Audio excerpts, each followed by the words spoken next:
العظيم. أعوذ بالله من الشيطان الرجيم. بسم الله الرحمن الرحيم. إن الدين عند الله الإسلام. صدق الله العلي العظيم. وقال نبينا محمد رسول الله صلى الله عليه وسلم: إن الله يحب معالي الأمور أو كما قال عليه الصلاة والسلام. அனைத்து புகழும் அல்லாஹ் சுப்ஹானஹு வ தஆலாவுக்கு உரித்தானது. ஸலாத்தும் ஸலாமும் கண்மணி முஹம்மது ரசூலுல்லாஹி ஸல்லல்லாஹு அலைஹி வஸல்லம் அவர்கள் மீதும், அவர்களை பின்பற்றி வாழ்ந்த சஹாபாக்கள், தாபிஈன்கள், தபஅ தாபிஈன்கள், ஷுஹதாக்கள் நல்லவர்கள், இன்னும் இங்கே குழுமிருக்கின்ற நம் அனைவர் மீதும் அல்லாஹ்வுடைய அன்பும் அருளும் உண்டாவதாக. ஆமீன். கண்ணியத்திற்குரியவர்களே, உலகம் முழுக்க மே 1ஆம் தேதி உழைப்பாளர் தினமாக, தொழிலாளர்கள் தினமாக கொண்டாடப்படுகிறது.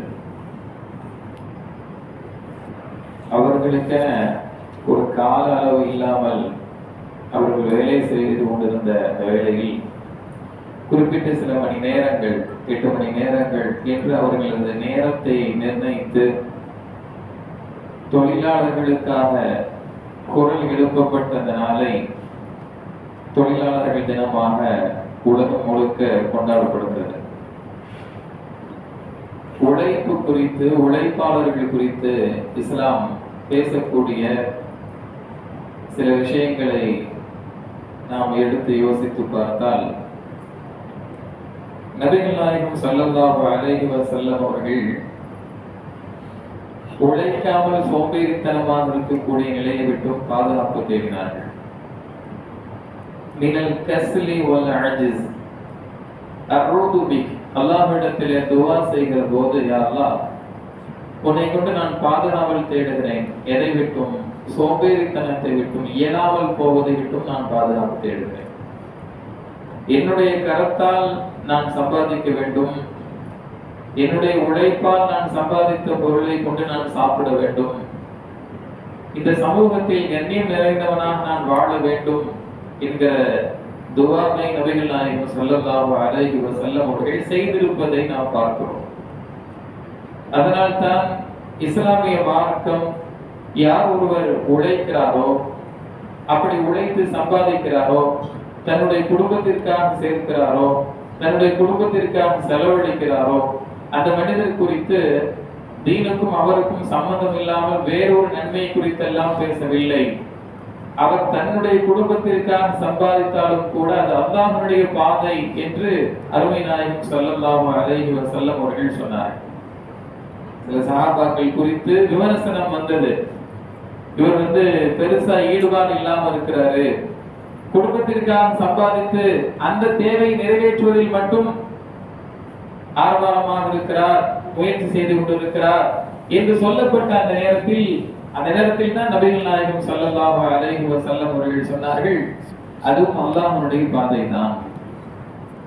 தான் சுயமாக கண்ணியத்தோடு இந்த உலகத்தில் வாழ வேண்டும் என்கிற எண்ணத்தில், ஹலாலாக சம்பாதிக்க வேண்டும் என்கிற எண்ணத்தில் குடும்பத்திற்காக சேர்க்கிற, சம்பாதிக்கிற, உழைக்கிற, சிரமப்படுகிற, முயற்சிக்கிற அந்த மனிதர்கள் அல்லாஹ்வுடைய பாதையில் இருக்கிறார்கள் என்று வேறு எந்த மதத்தை சார்ந்தவரும் சொல்ல முடியாத அளவுக்கு இஸ்லாம் அவ்வளவு பெரிய அங்கீகாரத்தை இந்த உழைப்பாளர்களுக்கு தருகிறது. ஜும்மாவுடைய தினத்தில் பாங்கு சொல்லப்பட்டது என்று சொன்னால் நம்முடைய வியாபாரம் அனைத்தையும் விட்டுவிட வேண்டும். அதுதான் அல்லாஹ்வுடைய கட்டளை. அனைத்தையும் விட்டு வாருங்கள். சரி, அந்த நேரத்துல கஸ்டமர்ஸ் எல்லாம் அதிகமா வராங்களே, வியாபாரம் அதிகமாக நடக்கக்கூடிய சூழல் இருக்கிறதே, வாய்ப்பு இருக்கிறதே, அத்தனையும் உதறி தள்ளிவிட்டு நீங்கள் வர வேண்டும். சில பேர் நம்முடைய சகோதரர்கள் என்ன செய்வார்கள், தொலைபேசியின் மூலமாக வியாபாரம் செய்து கொண்டிருப்பார்கள். பள்ளிக்கு வந்தாலும் அப்படியும் செய்யக்கூடாது, அதுவும் தடைதான். முழுமையாக இழுத்து மூடப்பட வேண்டும். பாங்கு சொல்லப்பட்டு விட்டது என்று சொன்னால் பள்ளியின் பக்கம் விரைய வேண்டும், அல்லாஹ்வின் பக்கம் நெருங்க வேண்டும். அப்படி முன்னரே அமர்ந்து நாம் ஜும்மாவுடைய அமல்களை செய்வதில் தான் நன்மை இருக்கிறதே தவிர, அந்த நேரத்தில் செய்யப்படுகிற வியாபாரம் அது வியாபாரம் அல்ல, மார்க்கம் அங்கீகரித்திருக்கிற வியாபாரம் அல்ல. இதை சொல்லுகிற ரப்பல் ஆலமீன் இந்த வசனத்தில் அல்லாஹ் குறிப்பிடுகிறான், நீங்கள் எல்லாவற்றையும் விட்டு பாங்கு சொல்லப்பட்டு விட்டது என்று சொன்னால் விரைந்து வர வேண்டும் பள்ளிக்கு. இதை முடித்து விட்டதற்கு பிறகு என்ன செய்யுங்கள், இந்த உலகம் முழுக்க பரவி சென்று வியாபாரத்தை செய்யுங்கள் என்று அல்லாஹ் குறிப்பிடுகிறான். வெறுமனே பள்ளிவாசல் மறுமை ஆகிரத் என்று மட்டும் ஒரு முஸ்லிம் இருந்துவிடக் கூடாது. தீனும் முக்கியம், துன்யாவும் முக்கியம் என்கிற கருத்தை இஸ்லாம் அழுத்தமாக சொல்லுகிறது. இரண்டுமே முக்கியம்தான். ஒரு மனிதர் பள்ளியிலேயே இருக்கிறார், வணக்க வழிபாடுகளை மட்டுமே செய்கிறார், அவர் தன்னுடைய குடும்பத்திற்காக சொத்து சுகங்களை சேர்க்காமல் சம்பாதிக்காமல் இருக்கிறார், அது வரவேற்க தகுந்ததா மார்க்கத்தில் ஒருபோதும் கிடையாது. ஈசா அலைஹிஸ்ஸலாம் அவர்கள் அப்படித்தான் ஒரு மனிதரை நல்லா விசாரிக்கிறார்கள். நல்லா இருக்கீங்களா, என்ன வேலை செய்றீங்க, என்ன வேலை செய்றீங்கன்னு கேட்கும்போது அப்போ அவர் சொன்னாரு, இல்ல நான் பெருசா வேலை எல்லாம் எதுவும் செய்யல, உழைப்பதற்காக வெளியில் எல்லாம் செல்லவில்லை, நான் அமல்களை பார்த்துக் கொள்கிறேன், அல்லாஹ்வின் நெருக்கத்தை பெறுவதற்காக அமல்களில் மட்டும் ஈடுபடுகிறேன். அப்போ உன்னுடைய குடும்பத்திற்காக யார் சம்பாதிக்கிறது? என்னுடைய சகோதரர் சேர்த்து வைக்கிறார். அப்ப ஈசா அலைஹிஸ்ஸலாம் அவர்கள் சொன்னார்கள், அப்படின்னா நீ பெரிய வணக்கசாலி என்று சொல்லாதே, உன்னுடைய சகோதரர் உனக்காக உழைத்து கொடுத்து அவர் சம்பாதித்து சிரமப்பட்டு தன்னுடைய குடும்பத்தினுடைய தேவையை நிறைவேற்றுகிறாரே, அவர்தான் உன்னை விட பெரிய வணக்கசாலி என்று ஈசா அலைஹிஸ்ஸலாம் அவர்கள் அந்த மனிதனிடத்தில் சொன்ன செய்தியை பார்க்கிறோம். கணியத்துக்குரியவர்களே, இந்த உழைப்பிற்கு மார்க்கம் தருகிற அந்த அங்கீகாரம் முக்கியத்துவம் என்ன என்பதை நாம் யோசிக்க கடமைப்பட்டிருக்கிறோம்.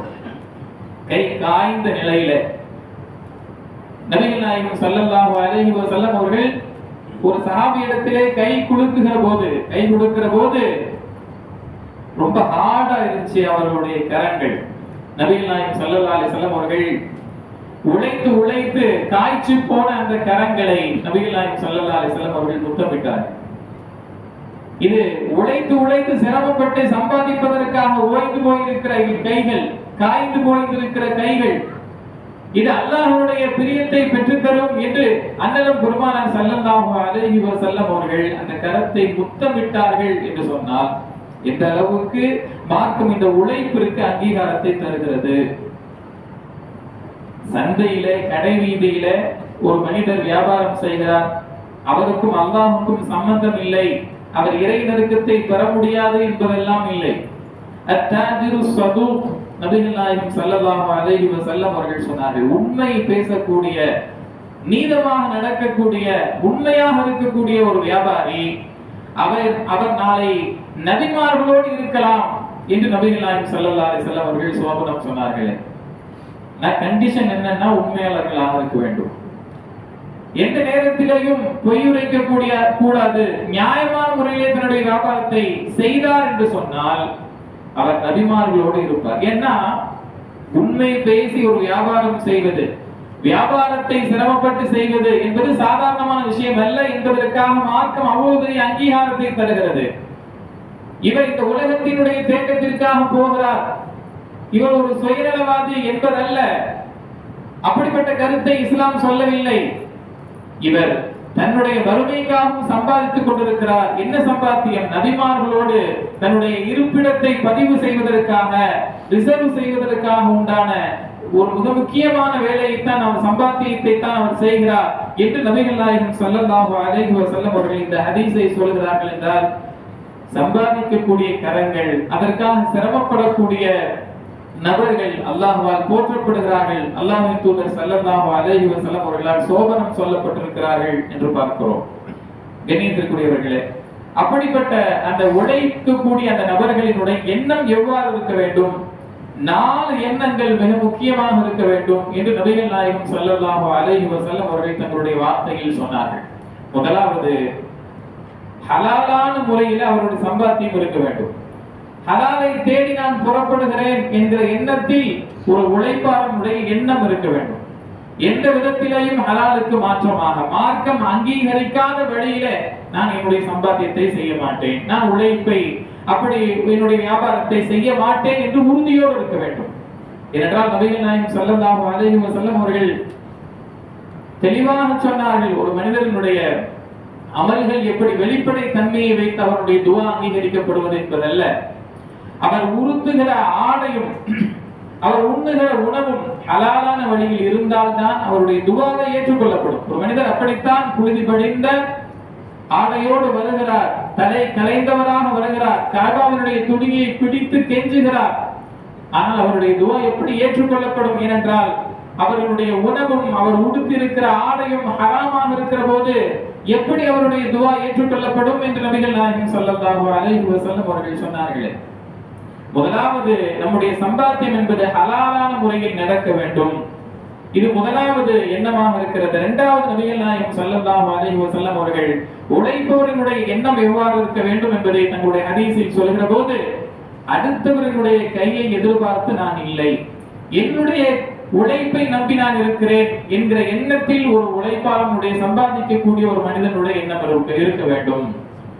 மூன்றாவது சொன்னார்கள், தன்னுடைய குடும்பத்தினுடைய தேவையை நிறைவேற்றுவதற்காக நான் சம்பாதிக்கிறேன் என்கிற எண்ணத்தில் இருக்க வேண்டும். நான்காவது, என்னுடைய குடும்பம் போக, என்னுடைய குடும்பத்தினுடைய தேவையை நிறைவேற்றியது போக அக்கம் பக்கத்தினருடைய தேவையை நிறைவேற்றுவதற்காகவும் என்னுடைய சம்பாத்தியம் இருக்கிறது என்று ஒரு மனிதர் சம்பாதிக்கிறார், அதிக லாபம் ஈட்டுகிறார், அதற்கு லிமிட்டே மார்க்கம் வைக்கவில்லை. நீங்கள் எவ்வளவு வேண்டுமானாலும் சம்பாதித்துக் கொள்ளுங்கள், ஆனால் இந்த எண்ணம் இருக்கிறது என்று சொன்னால் நபிகள் நாயகம் ஸல்லல்லாஹு அலைஹி வஸல்லம் அவர்கள் சொன்னார்கள், அவர்கள் அந்த மனிதர் நாளை மறுமையிலே எழுப்பப்படுகிற போது அவர்களுடைய முகம் பிரகாசமாக இருக்கும். பௌர்ணமி நேரத்திலே நிலவு, முழு நிலவு எந்த அளவுக்கு பிரகாசமாக மின்னிக் கொண்டிருக்குமோ அதுபோல அவர்களுடைய முகம் இருக்கும், பிரகாசிக்கும் என்று பெருமானார் ஸல்லல்லாஹு அலைஹி வஸல்லம் அவர்கள் சோபனம் சொன்னார்கள். இதற்கு மாற்றமாக யார் ஒரு மனிதனுடைய சம்பாத்தியம் என்பது, சம்பாதிக்கக்கூடிய மனிதனுடைய எண்ணம் என்பது பெருமைக்காக இருக்கிறதோ, நான் மற்றவரிடத்திலே காட்டிக்கொள்ள வேண்டும், முகஸ்துதிக்காக, பிறர் போற்றுவதற்காக, உலகம் முழுவதும் நான் புகழப்பட வேண்டும், பாராட்டப்பட வேண்டும் என்பதற்காக சம்பாதிக்கிறேன், இந்த ஹலாலான அல்லது நான் மற்றவரிடத்திலே கையேந்த கூடாது அல்லது குடும்பத்தினுடைய தேவையை நிறைவேற்றுவது, இது போன்ற எண்ணம் இல்லாமல் மாற்றமாக பெருமைக்காக ஒரு மனிதர் சம்பாதிக்கிறார் என்று சொன்னால் அவர் எழுப்பப்படுகிற போது அல்லாஹ்வுடைய கோபத்தினுடைய நிலையில அவர் எழுப்பப்படுகிறார் என்று பெருமானார் ஸல்லல்லாஹு அலைஹி வஸல்லம் அவர்கள் எச்சரித்தார்கள்.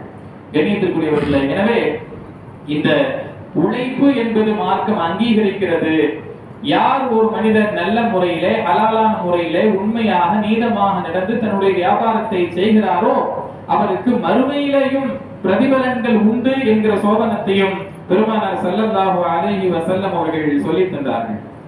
அதுபோல் கண்ணியத்திற்குரியவர்களே, இந்த உழைப்பாளர்களுடைய தினம் என்று பேசுகிற போது உழைப்பாளர்களுக்காக நபிகள் நாயகம் ஸல்லல்லாஹு அலைஹி வஸல்லம் அவர்கள் குரல் கொடுத்த அந்த வார்த்தைகள் பிரபல்யமானவை. ஒரு வேலை செய்யக்கூடிய நபரினுடைய வியர்வை சிந்துவதற்கு முன்னால், காய்வதற்கு முன்னால் அவர்களுடைய ஊதியத்தை கொடுத்து விடுங்கள் என்கிற நபிமொழி பிரபல்யமானது. நபிகள் நாயகம் ஸல்லல்லாஹு அலைஹி வஸல்லம் அவர்கள் அந்த மக்களுக்காகவும் பேசி இருக்கிறார்கள். யார் ஒரு முதலாளி தன்னுடைய அந்த தொழிலாளிக்காக என்ன செய்யவில்லை, சம்பளத்தை கொடுக்கவில்லை, அவர்களுடைய அந்த வேலைக்கு தகுந்தது போல, இவர் பேசியதற்கு தகுந்தது போல இவர்களுடைய ஊதியத்தை கொடுக்கவில்லை என்று சொன்னால் அல்லாஹ் அந்த மனிதரின் சார்பாக வழக்கை தொடருவான் நாளை மறுமையில. இவர் வழக்கு தொடக்க வேண்டும் என்பதல்ல, கோர்ட்டை முன்வந்து சில வழக்குகளை அதுவே எடுத்து நடக்கும் அல்லவா, அதுபோல் அல்லாஹ்வே முன்வந்து இந்த மனிதருக்காக நான் பேசுகிறேன், ஏன் அவரது உரிமையை தரவில்லை என்று அல்லாஹ் தஆலா அவர் சார்பாக பேசுவான் என்று நபிகள் நாயகம் ஸல்லல்லாஹு அலைஹி வஸல்லம் அவர்கள் சொல்கிறார்கள் என்றால், உலகத்தினுடைய ஒட்டுமொத்த தொழிலாளர்களுக்காக மதம் பார்க்காமல் மனிதர்களுக்காக குரல் கொடுத்தது இஸ்லாம். அவர்களுடைய உரிமைகள், கடமைகள் நிறைவேற்றப்பட வேண்டும் என்பதை வலியுறுத்தி சொல்கிறது இஸ்லாம். இந்த உழைப்பாளர்களுடைய இந்த தினத்தில் இஸ்லாம் காட்டி தந்திருக்கிற அத்தனை வழிமுறைகளையும் பின்பற்றக்கூடிய நல்வாய்ப்பை அல்லாஹ் சுப்ஹானஹு வ தஆலா நம் அனைவருக்கும் தந்தருள் புரிவானாக. வஆஃபிரு தஅவானா அல்ஹம்துலில்லாஹி ரப்பில் ஆலமீன். Dear brothers, today as we celebrate Labor Day, we must remember that in Islam every honest job is a form of worship and bring a person closer to Allah. Our Prophet Muhammad sallallahu alayhi wa sallam was a man who worked with his own hands as a businessman, showing us that no work is low or small. He once saw a laborer with rough, tired hands and kissed them, saying that the fire of hell would never touch such hands because they work for a lawful living. Even when traveling with his friends, the Prophet Muhammad sallallahu alaihi wasallam would help gather wood for the fire, refusing to sit while others worked. This teaches us that a true leader is the one who serves others and that we must respect every worker we meet, from the office manager to the street cleaner. Islam also sets very strict rules to protect the rights of those who work for us. The most important rules is to pay workers fairly and without delay. The Prophet Muhammad sallallahu alaihi wasallam famously said to give a worker his salary before his week rise.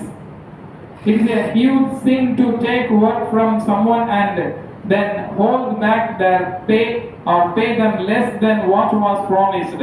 We must also treat our works with mercy and kindness, as they are our brothers and sisters in humanity. We should never give them tasks that are too heavy or painful for them to handle.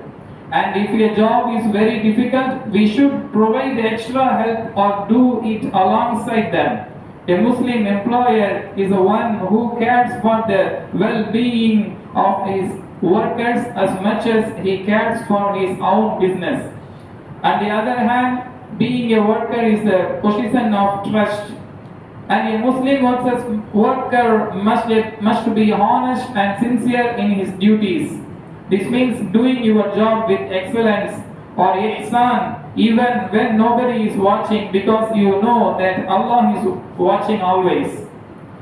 When workers are honest and employees are fair, Allah puts a special blessing of barakat in the wealth and the community. Let us use the Labor Day to promise that we will be just in our dealings, kind to our helpers, and hardworking in our thoughts. May Allah bless the earning of all who work with honestly and grant us success in the world and the next. Ameen. Wa akhiru da'wana alhamdulillahi rabbil alamin. Assalamu alaikum wa rahmatullahi wa barakatuh.